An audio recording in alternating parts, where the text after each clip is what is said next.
உங்களிடம் யாரேனும் இதெல்லாம் வேலைக்கு ஆகாது, இதெல்லாம் ரொம்ப கஷ்டம் அப்படின்னு சொன்னாங்கன்னா அவர்களுக்கு எந்த பதிலும் சொல்லாதீர்கள். என்னிடம் யாரேனும் இதெல்லாம் வேலைக்கு ஆகாது, ரொம்ப கஷ்டம் அப்படின்னு சொன்னாங்கன்னா நான் அவங்களுக்கு எந்த பதிலுமே சொல்ல மாட்டேன். அதேமாரி ஏதாவது பதில் சொல்லுங்கள் அப்படின்னு சொன்னாங்கன்னா நான் அவர்களுக்கு சொல்லக்கூடிய பதிலானது, நீங்கள் ஏதோ வாயசிக்கிறீங்கன்னு எனக்கு தெரியுது, ஆனால் நீங்கள் என்ன சொல்கிறீங்க அப்படின்றது என் காதில் விழலை அப்படின்னு சொல்லுங்கள். இது மாதிரி நெகட்டிவாக பேசக்கூடிய மனிதர்களிடமிருந்து விலகி இருங்க. அவர்களுடைய பேச்சுக்கு செவி மடுக்காதீர்கள். உங்களுடைய வாழ்க்கையில் நீங்கள் என்ன செய்யணும் அப்படின்னு நினைக்கிறீங்களோ அதை அடைவதற்கான முழு முனைப்போடு செயல்படுங்கள். அதை நோக்கிய முயற்சியும் உழைப்பும் செய்யுங்க. ஒருவேளை அதை நீங்கள் அடையவில்லை என்றால் அதற்கு காரணம் இன்னும் உங்களை நீங்கள் அதற்காக தகுதிப்படுத்திக்க வேண்டியிருக்கு.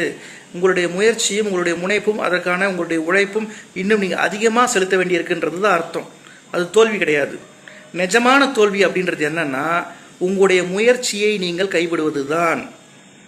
உங்களுடைய முயற்சியை நீங்கள் கைவிடும்போது இந்த பிரபஞ்சமானது நீங்கள் நினைத்ததை அடைவதற்கான சாத்தியக்கூறுகளை இல்லாமல் செய்கிறது. இதுதான் நிஜம். ஆக எந்த சந்தர்ப்பத்திலும் உங்களுடைய முயற்சியை கைவிடாதீர்கள். நீங்கள் என்ன நினைக்கிறீங்க, என்ன அடையணும்னு நினைக்கிறீங்களோ அதை நோக்கிய பயணத்தில் சென்று கொண்டே இருங்கள். முயற்சி உங்களை அடுத்தடுத்த கட்டத்திற்கு கொண்டு செல்லும். முயற்சி செய்யுங்கள், முன்னேறுங்கள்.